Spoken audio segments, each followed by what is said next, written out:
மகரிஷி அவர்கள் உலக சமுதாய சேவா சங்கம் ஆரம்பித்ததுக்கு காரணமே உலக அமைதிக்காக தான். ஆனா, அதற்கு நெறைய முயற்சிகள் எடுத்து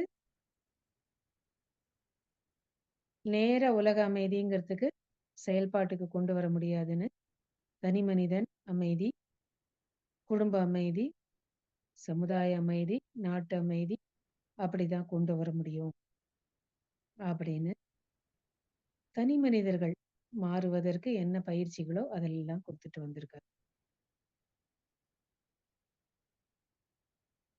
புதன்கிழமை, வியாழக்கிழமை 2 நாட்கள் நம்ப கவிதைகள பார்த்துக்கிட்டு வரோம். இந்த உலக அமைதிக்காக என்னென்ன துறைகள்ல மாற்றம் கொண்டு வர வேண்டும்? எங்கெங்கெல்லாம் பிரச்சனைகள் இருக்குன்னு கவிதை வாயிலாகவும், புத்தகங்கள் வாயிலாக நெறைய விளக்கங்கள குடுத்துருக்காங்க. இந்த மாரி இன்றைக்கு ஒரு கவிதை உலக சமாதானம் அப்படிங்கிற தலைப்புல பார்க்க போறோம். துன்பம் தரும் காரணங்களை போக்க வேண்டும் அப்படின்னு ஒரு கவிதை. 1955ல எழுதியிருக்கார். என்ன ஒரு உதாரணம் பாருங்க. "பொத்தலுள்ள பாத்திரத்தில் நீர் சேமித்தால், போக்கின் அளவிற்கேற்ப குறையக் காண்போம்.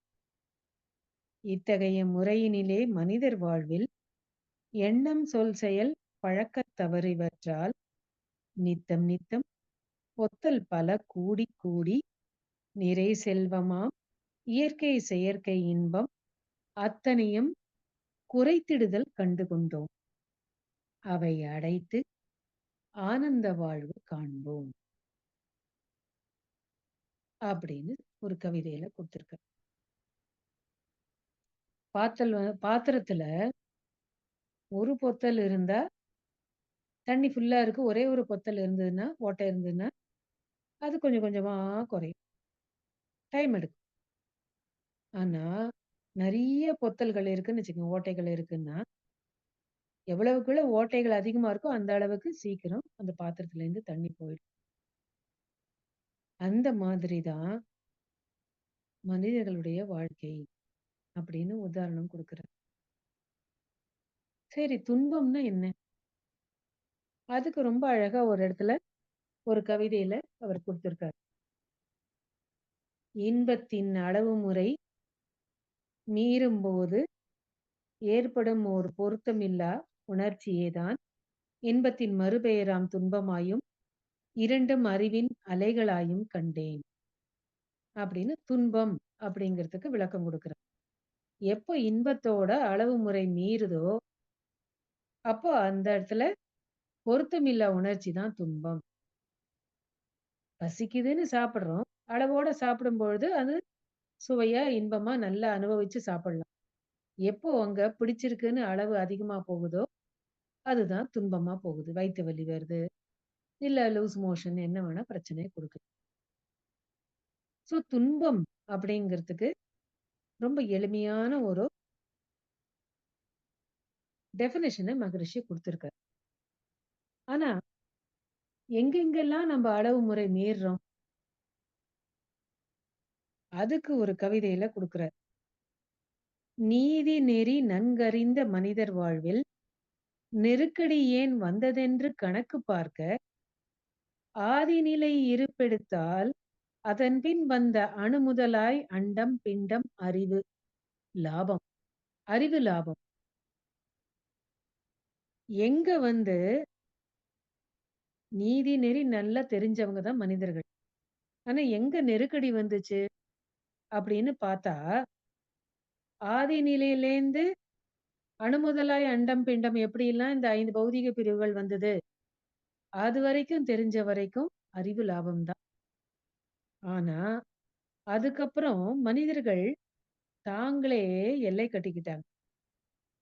ஜாதி, மதம், தேசம், மொழி, இனபேதங்கள், தனி உடைமை பற்று இந்த வகையின் மூலம் பாதிக்கு மேல் மனிதர் சக்தி வீணாய் பயனற்று போவதை நாம் தெரிந்து கொண்டோம்.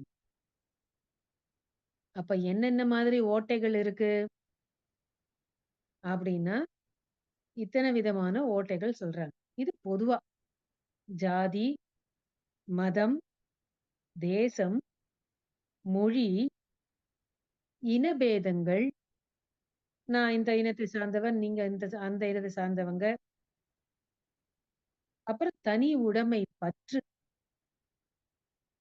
இந்த மாதிரி எல்லாம் ஒவ்வொருத்தரும் எல்லை கட்டிக்கிட்டு இருக்கிறதுனால, மனிதனோட சக்தி வீணாயி போறத பார்த்துட்டு இருக்கோம். அப்படின்ட்டு சொல்றாரு. அப்போ நமக்கு சுத்த வெளியிலேருந்து 5 பௌதீக பிரிவுகள் வந்து ஓரறிவு தாவரத்திலேருந்து 2 அறிவு புழுக்கள், 3 அறிவு பூச்சிகள், 4 அறிவு ஊர்வன, 5 அறிவு விலங்கினங்கள், பறவைகள் வரைக்கும் கூட பிரச்சனை இல்ல. மனிதனா வந்ததுக்கு அப்புறம் தான் இத்தன விதமான ஓட்டைகள வச்சுட்டு இருக்கோம். இது பொதுவா. இத தவிர நம்ம தனியா பார்த்தோம்னு வச்சுக்கங்க. ஒவ்வொரு மனிதனையும் எடுத்துக்கிட்டோம்னா, முதல்ல ஈகோ, ஆணவம். அதுக்கப்புறம் தான், தனது. அதுக்கப்புறம் அந்த தான், தனதுங்கிறது என்ன குடுக்குது? பேராசை, சினம், கடும்பற்று, முறையற்ற பால் கவர்ச்சி, உயர்வு தாழ்வு மனப்பான்மை, வஞ்சம். இந்த குணங்கள் இருந்துச்சுன்னா, இன்னும் இருக்கு. அவமரியாதை, அதிகார போதை, எத்தன விதமான வேண்டாத ஓட்டைகள் மனிதர்கள் கிட்ட வச்சுட்டு இருக்கோம். அப்புறம் இதெல்லாம் இருந்துச்சுன்னா என்ன? பொய், களவு, சூது, கற்பழிப்பு, கொலை எல்லாம் பஞ்சமகா பாவங்கள். இத்தனையும் சமுதாயத்துல இருக்கு.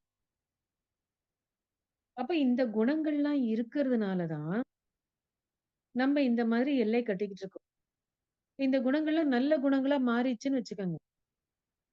பேராசைங்கிறது நிறைமனமா, கடும்பற்றுங்கிறது ஈகையா, சினம்ங்கிறது பொறுமையா, உயர்வு தாழ்வு மனப்பான்மைங்கிறது சமநோக்கு, அதுக்கப்புறம் கற்பு நெறி, பஞ்சம்ங்கிறது மன்னிப்பு, இப்படின்னு நல்ல குணங்களா நம்மகிட்ட இருந்ததுன்னா, நல்ல குணங்களால இந்த ஓட்டைகள அடைச்சோம்னா, அப்ப அங்க தண்ணி வந்து லீக் ஆயி போறதுக்கு வழியே இல்ல.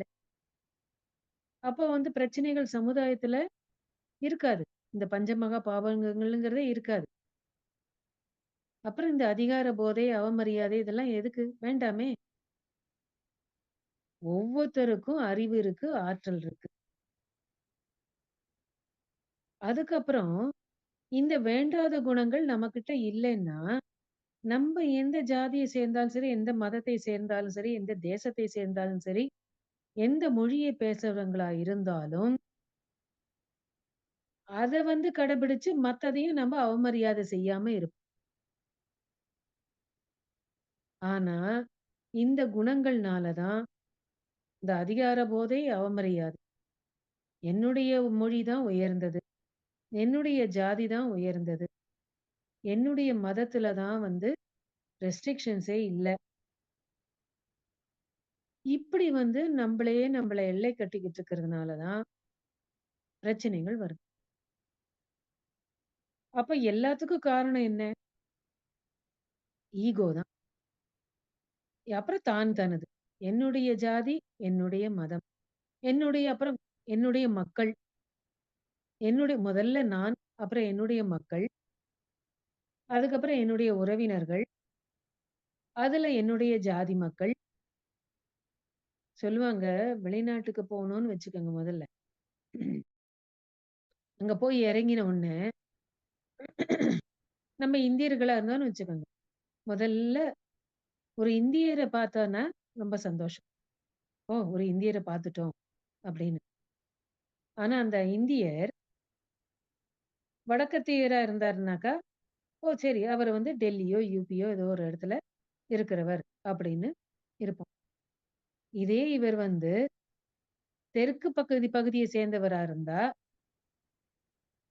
அவர பார்த்த உடனே அவர் கன்னடமா, மலையாளமா, தெலுங்கா, தமிழா அப்படின்னு அந்த பார்வைக்கு போவோம்.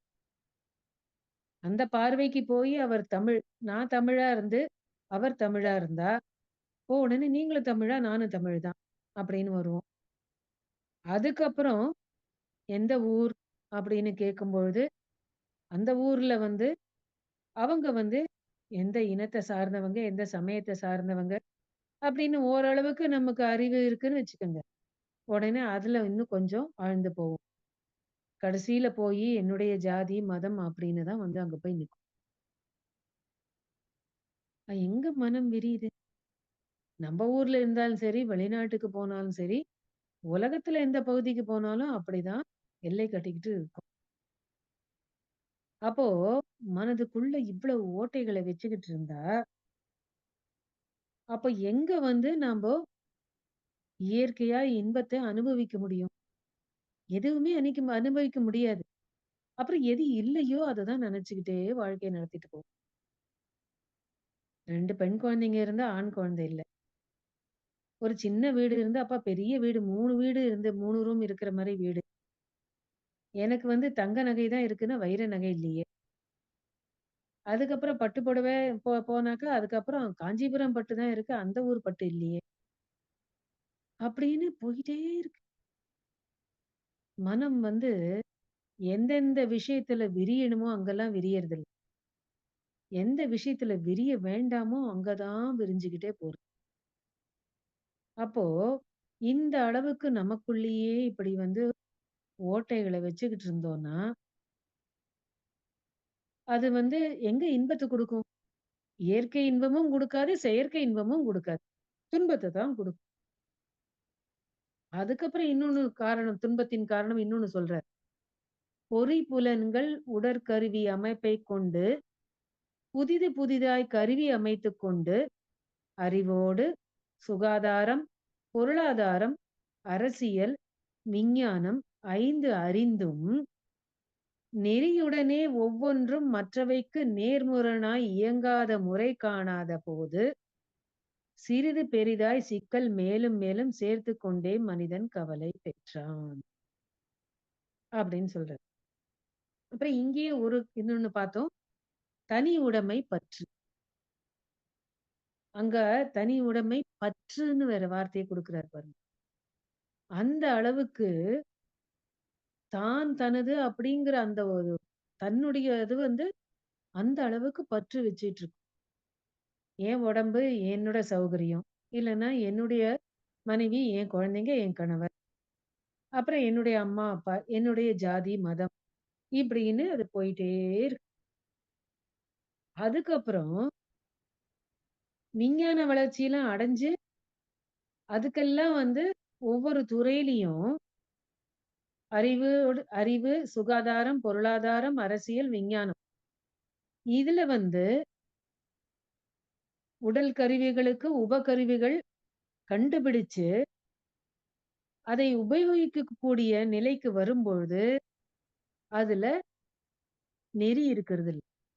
அறநெறிங்கிறதே போச்சு. ஒழுக்கம், கடமை, ஈகை. அந்த ஒழுக்கம்ங்கிற அந்த இடமே இல்ல.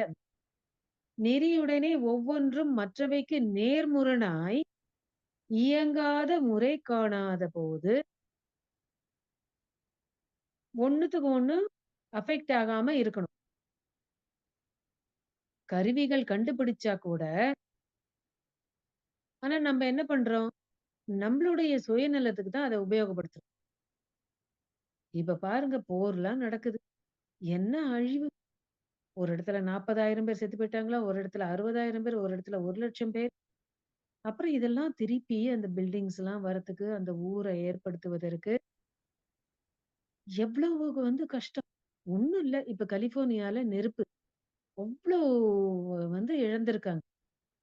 அது பணக்காரங்களும் சரி, சாதாரணமா இருக்கிறவங்களும்.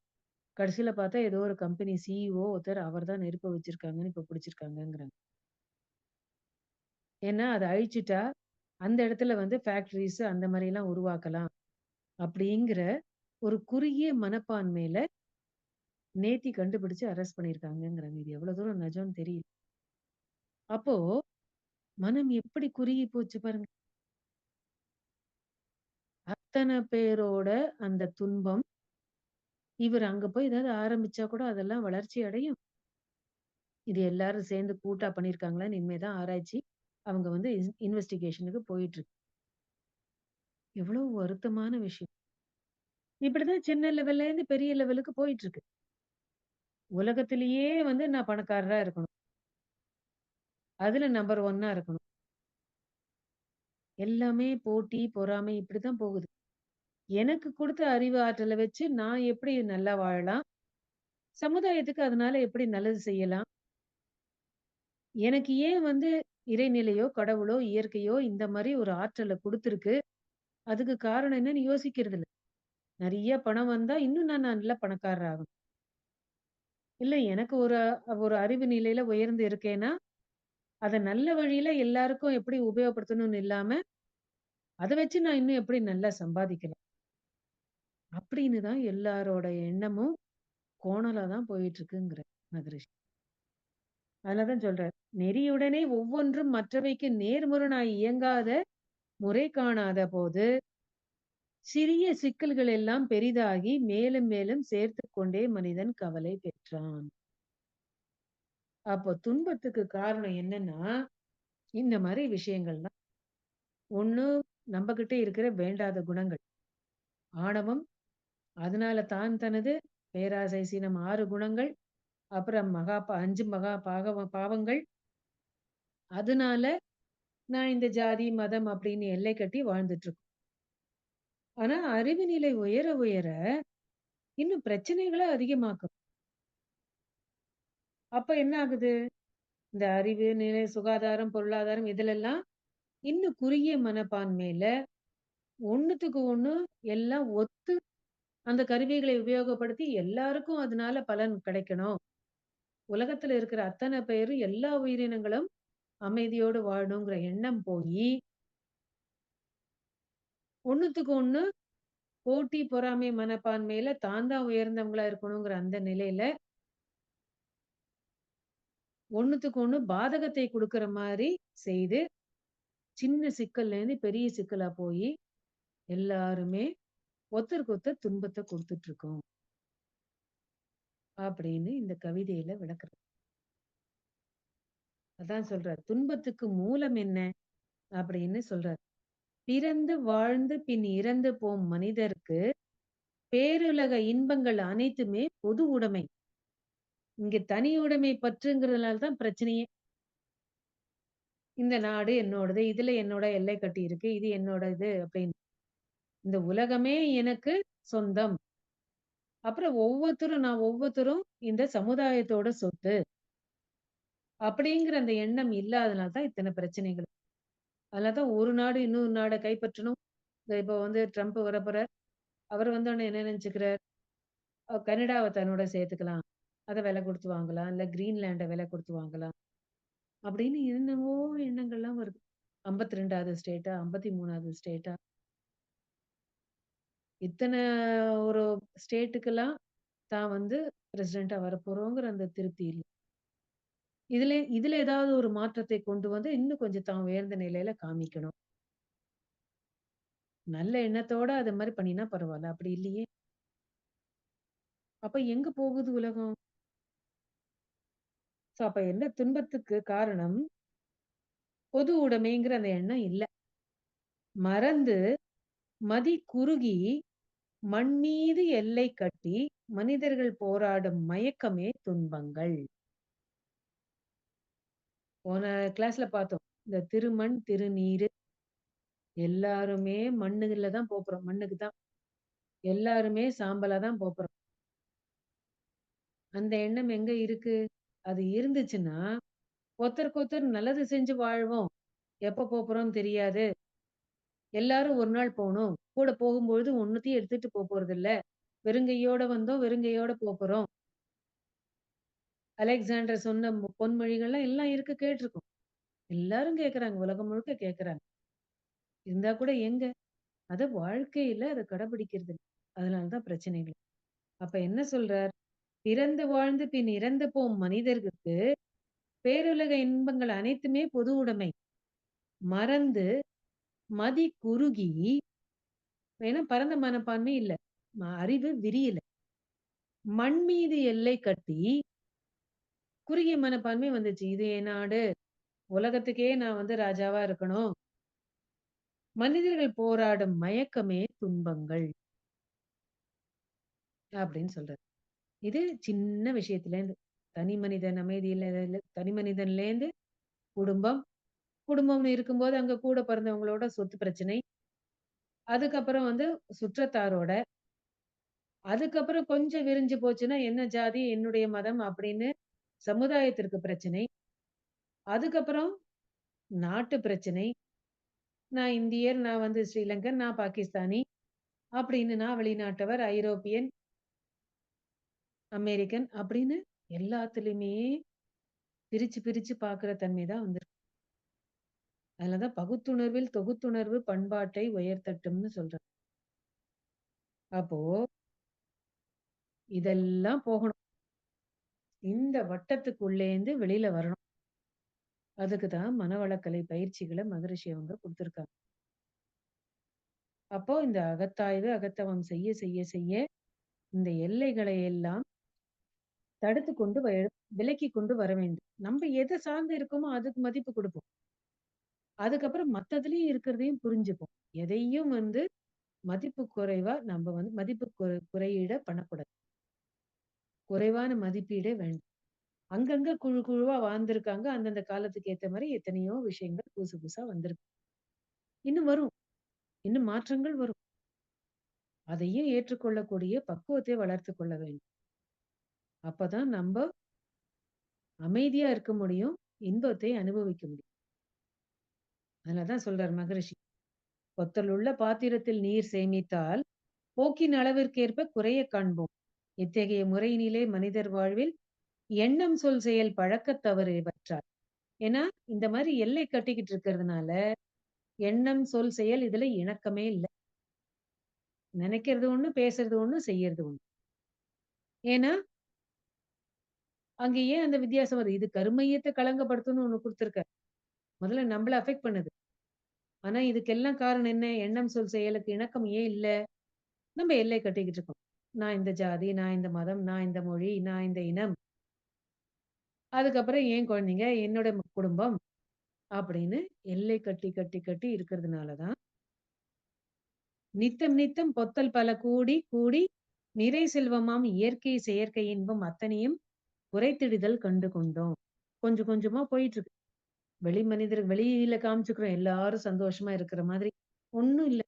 வீட்டுக்கு வந்து தூங்கறதுக்குன்னு படுத்துக்கிட்டா தான், என்ன மாதிரி கஷ்டங்கள் இருக்குன்னு ஒண்ணொன்னா எண்ணமா வருது. அப்ப தூக்கமும் சரியா வருதில்ல. அப்ப இதையெல்லாம் தாண்டி மனம் விரிந்து, மதி குறுகாம மதி விரிந்து, மனம் விரிந்து, அறிவு நிலை உயர்ந்து நாம் வாழும்பொழுது, ஆனந்த வாழ்வு நமக்கு கிடைக்கும். அப்ப இந்த வேண்டாத ஓட்டைகளை எல்லாம் அடைத்துட்டா, நல்ல குணங்களாக நாம் மாற்றிக்கொண்டால், இந்த இயற்கை, செயற்கை இன்பம் எல்லாவற்றையுமே நாம் இந்த உலகத்தில் அனுபவிக்க முடியும். அப்படின்ட்டு சொல்றேன். என்ன ஒரு உயர்ந்த கருத்து பாருங்க. சரி சொன்னதுக்கு அப்புறம் அதோட விட்டாரா? இல்ல. அதுக்கு வேண்டிய பயிற்சிகளையும் குடுத்திருக்காரு. அதனால தான் சொல்றார், "அகத்தவம், அகத்தாய்வு உலக அமைதியே கிடைக்கும். அத சரியா செஞ்சோம்னா" அப்படின்ட்டு சொல்றார். அப்போ இந்த அகத்தவம், அகத்தாய்வு செய்ய செய்ய என்ன ஆகும்? மனம் விரியுது. அதனால தான் மனதுக்கு 2 பயிற்சி குடுத்திருக்காரு.